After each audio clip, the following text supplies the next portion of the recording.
This is Time Signatures with Jim Ervin, a podcast and radio program presented by the Capital Area Blues Society in Lansing, Michigan.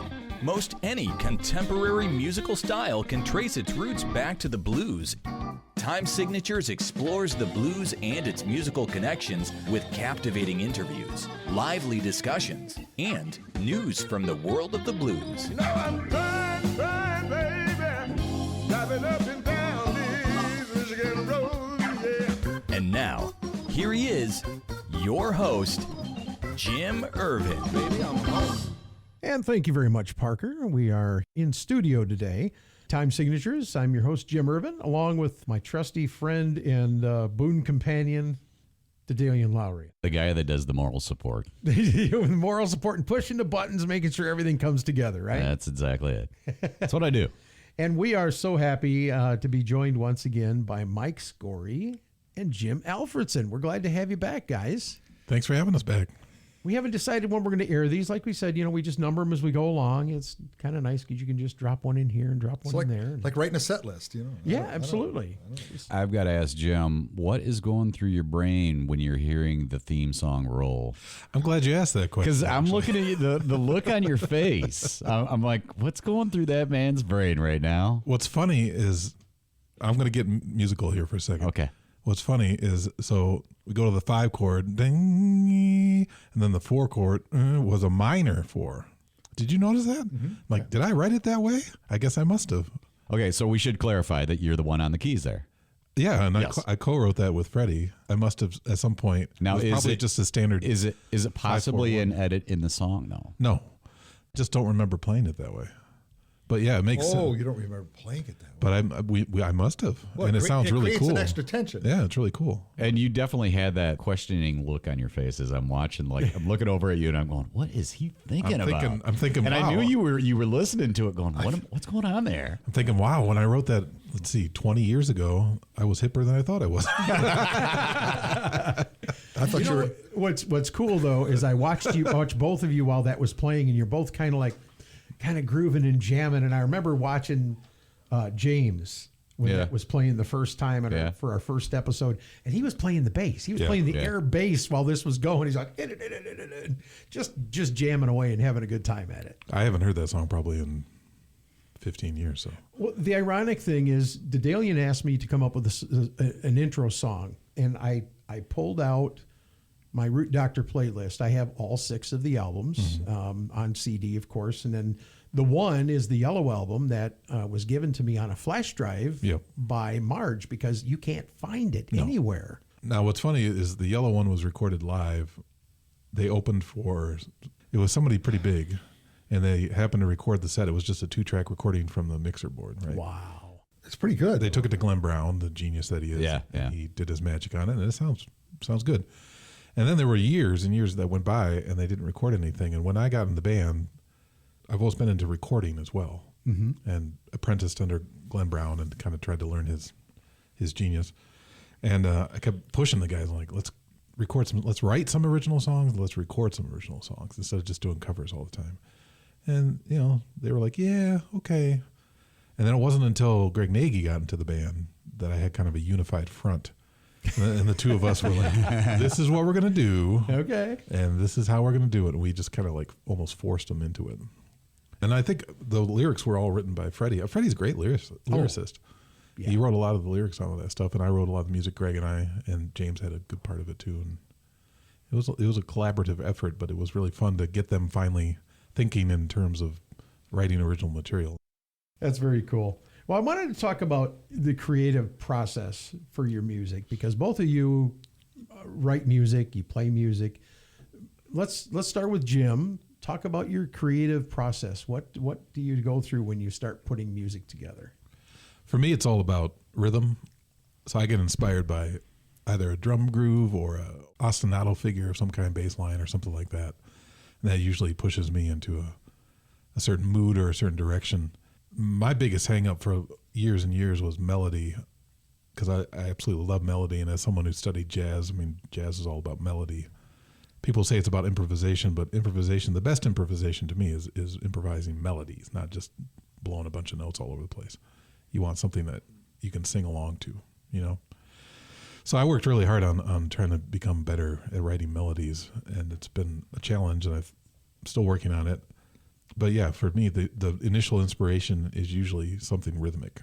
I started actually playing keys when I was little, but then I got into drums for a while, and I played drums for quite some time. So is it the rhythm and the melody that comes first for you, or do you work with lyrics and then work on the melodies? I've done both. Okay. Sometimes there's something specific I want to talk about, so I'll write some stanzas out, and a lot of times they change once the music's written, because you don't want to just shoehorn it in. You want to make it flow. And you know, as someone that loves the blues but also loves different types of music, I'm also looking for a little trick that I can put in, like we were talking about the minor 4 chord in the intro tune. Or on one of Greg Nagy's records, we did a blues, but we did it in 6/4 instead of 4/4. Okay. It's a shuffle. So it's like going one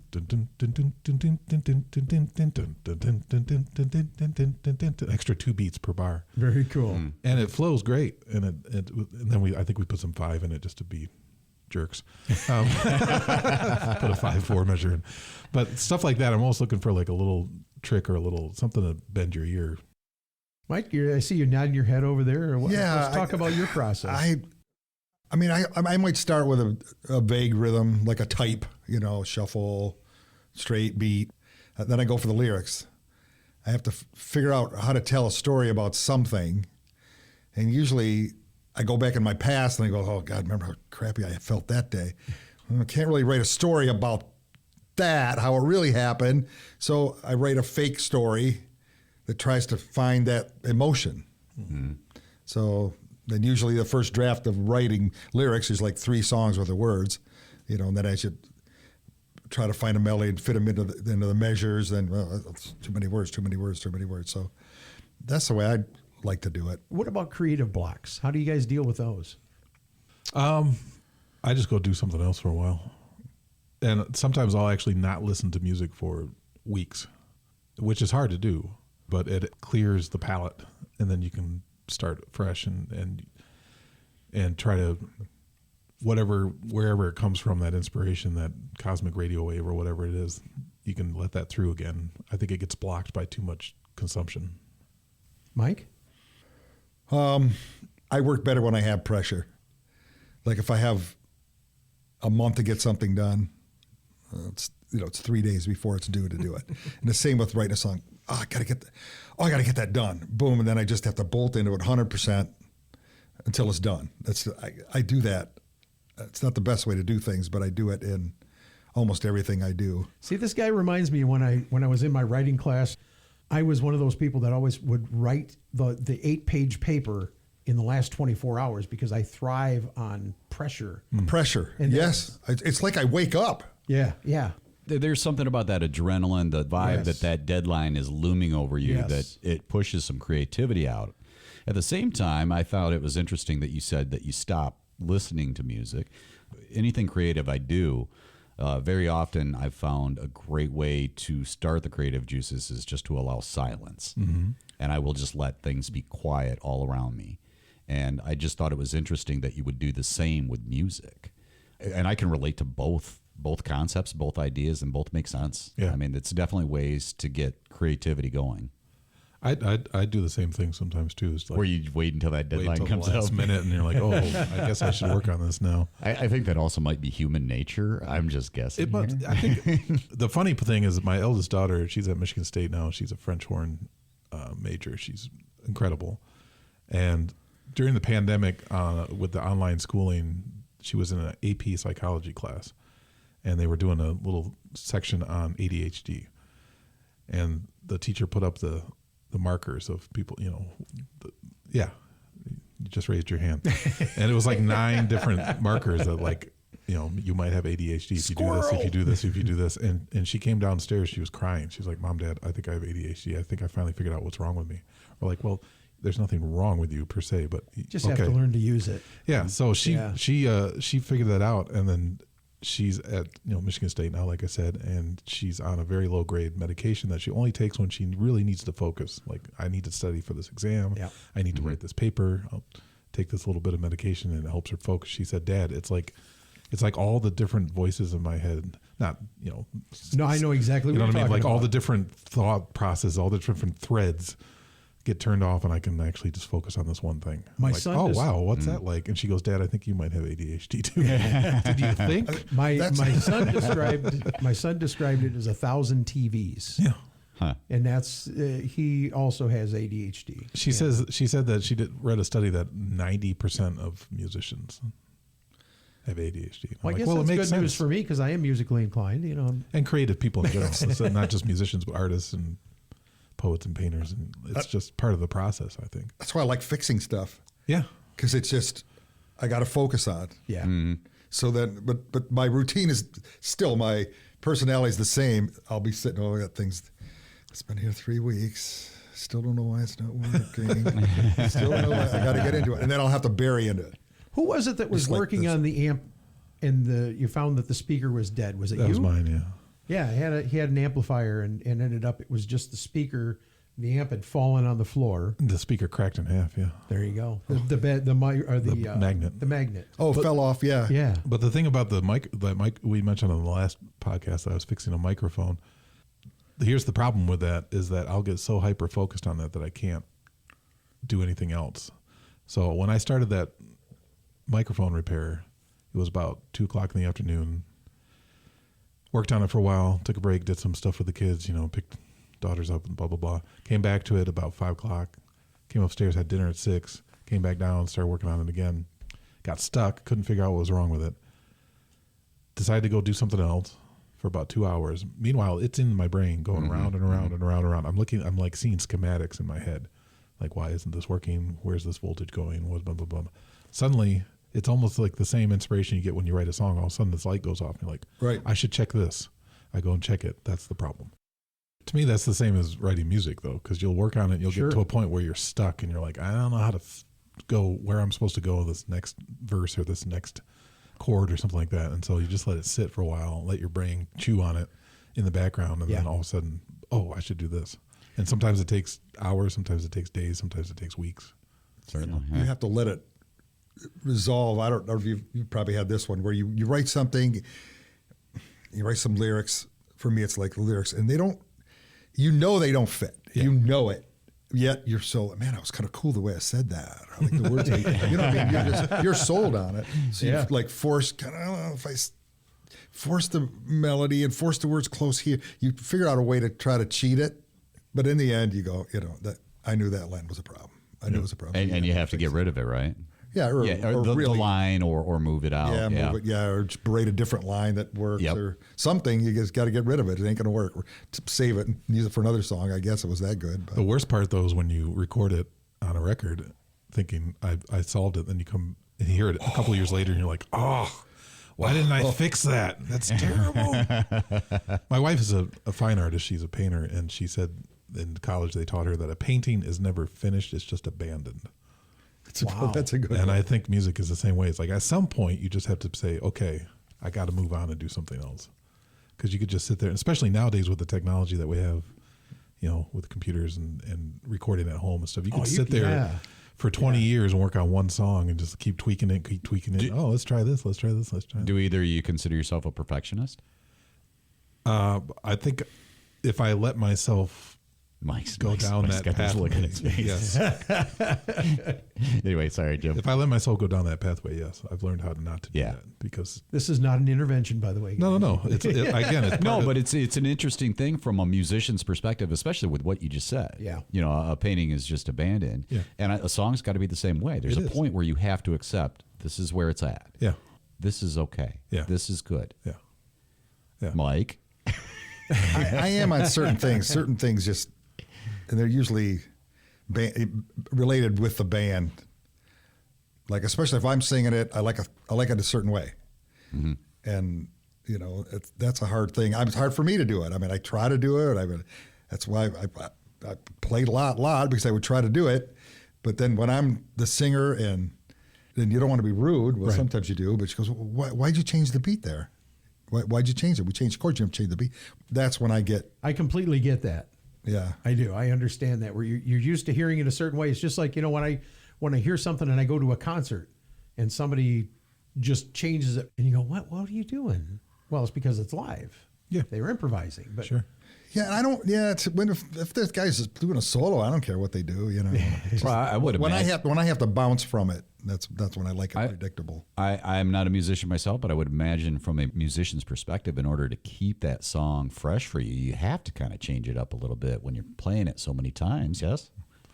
Yes and no. I understand where the fans are coming from. If you have a song that the fans adore, and it's like your one-hit wonder or whatever it is, you know, you kind of have to play it the way they want to hear it. Like, let's talk about Larry McCray and Soulshine. I mean, he's been playing that song for 30-some years. And he plays it the same way every time. I mean, he plays something different solo-wise, but Sure. the form, the feel is the same, and that's what people want to hear. I don't think for those type of things, you don't want to change it up too much. When Fred would do "God Bless the Child," Yes. it better be just like that. Yeah. And the change up might come at the end of the song because he goes into not a scat, but he goes into some ad lib. Yeah. So that might change, and that's plenty of change. I think sometimes we think to change it takes so much, and just a little bit of a thing it's something new, something different. Sure. Or he might let the guys noodle at the beginning of the song, but when it got to the part, it's where it had to be. Yeah. guys, I want to shift gears just a little bit here. Talk about some of the musicians that you've shared the stage with, some of the better known musicians over the last 20, 30, 40 years. Jim, I'll start with you because I can see you're thinking over there. Yeah, I'm trying to. I have such a horrible memory. But some of the bands that Root Doctor opened up for back in the day, we opened up for Leonard Skinner, which was kind of fun. You wouldn't think a blues band would work with a Leonard Skinner crowd. They did actually love us. It was a good crowd. And the keyboard player for Leonard Skinner was the original guy, Billy Payne. He's amazing. He was amazing. I sat backstage and watched him. His entire rig was white. He had a white B3, a white grand piano, white synthesizer. It was great. It was awesome. And then we opened up for Kool and the Gang one year, which was mind-blowing. And then I got to hang out with Greg Allman and Derek Trucks and the Allman Brothers because James Williams from Root Doctor, his brother, played with the Allman Brothers. Yes. His brother Lamar. So every time they would come to town, he would get us tickets, and one time we went backstage and hung out. And Greg Allman was a trip. I introduced myself, told him I played B3, and he's like, "That's cool, kid." And then he just walked off. Like, cool, thanks. Get away, kid! You bother me. Yeah. But once I got on the road, I played with a bunch of different people. Taj Mahal one time on the Blues Cruise, which was a total treat. He's one of my favorites of all time. Got to play with the Holmes brothers on that cruise. Joan Osborne. I'm trying to think of who else. In the jazz world, I played with a lot of really cool heavies like David Sanborn, Branford Marsalis. I mean, just through Michigan State when I was there, we got to play with a lot of those guys. And the trumpet player, Brecker brothers, Michael and what's his brother's name? He's still around. Randy Brecker. Hey! Boing, boing. Randy Brecker.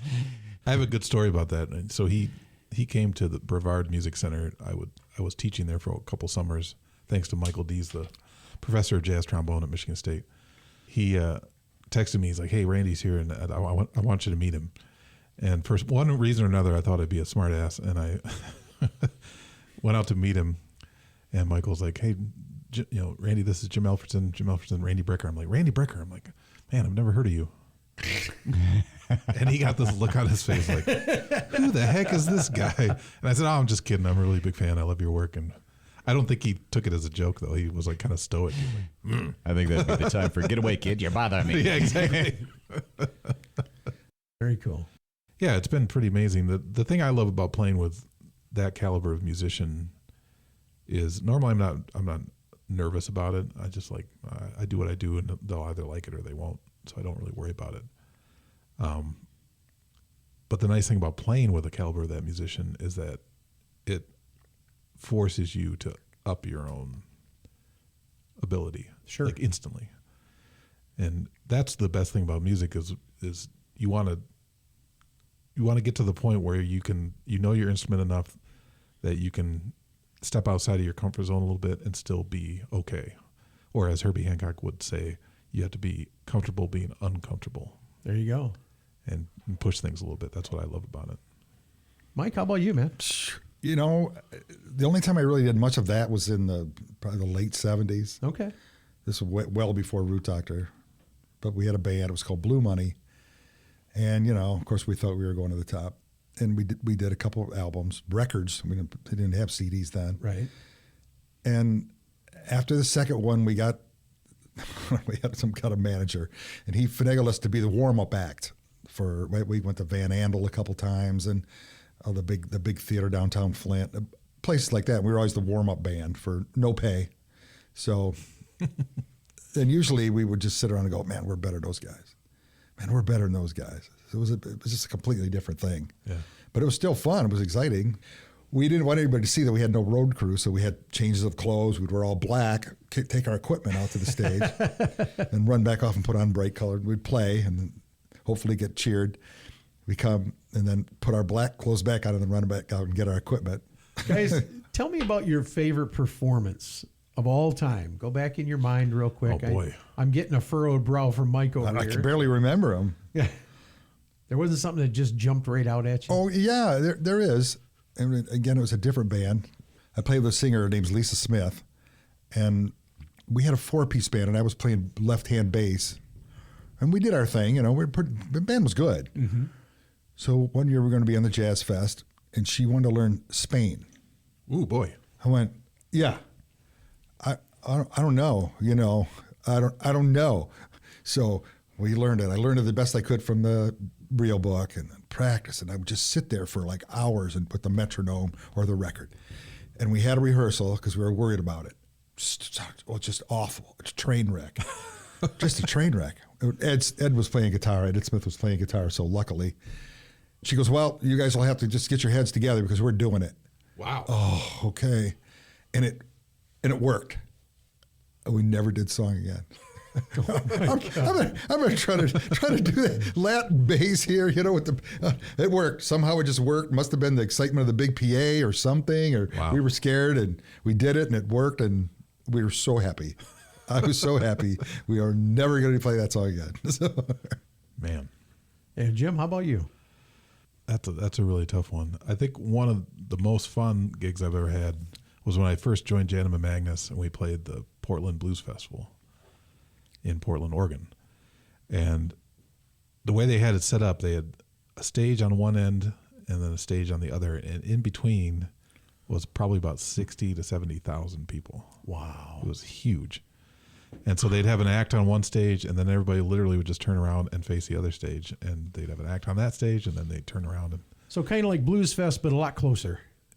Kind of like Blues Fest, but huge. I mean, just absolutely enormous. Wow. And before we went on, I was new to all this. I was new to playing in front of that many people. And before we went on, Janova said to me, "Okay, you're not playing for the person in front of you. You're playing for those people way back there. So bring it." Perspective, yeah. I'm like, okay. And it's on YouTube. And sometimes I go back and I watch that. And I'm like, dang, we were killing that day. We really socked it to them.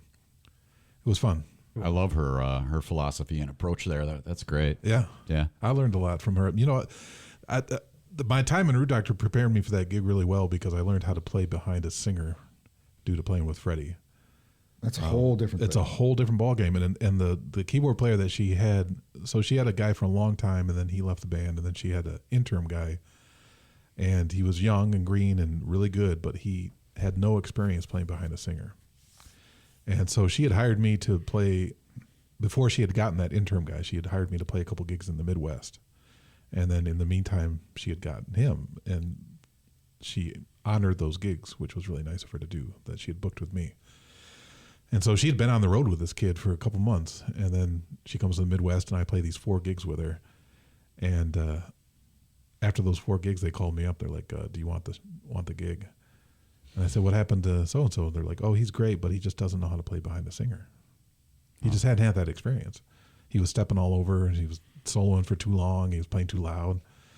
And I'm like, thank you, Freddie, because you taught me how not to do that. Absolutely. Fred, he was a good teacher. He would tell you. Yeah, oh yeah. Sometimes we would, we'd be playing, and he might pull something out. Oh, I want to play this. I want to play this. Okay, great. I knew it because I just keep learning songs. And then sometime the band would go in, and it's always going to be a wrong chord. But I would telegraph that. I'd go, oh. But one day he just let me have it. Mike, they don't know. You told them. You must get a big sign. Just play 2 notes or play a note till the bad part ends. They don't know. Smile through it. Don't tell the audience. The worse it is, the Mm-hmm. more. I went, okay, that's it. I'll do it. There's another guy. The first time I really played with a singer, it was so long in the past. His name was Danny Hernandez. Oh yeah.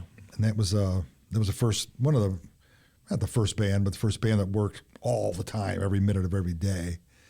And he was the singer and the bass player, and you had to watch him all the time. Wow. And he would not. You don't know what he was going to do. Because, again, he had so many songs rattling around, plus he had the power of the bass, So he might, if things weren't going great at the bar, the last set might be just a minute and a half of 30 songs. Just, okay, I got it.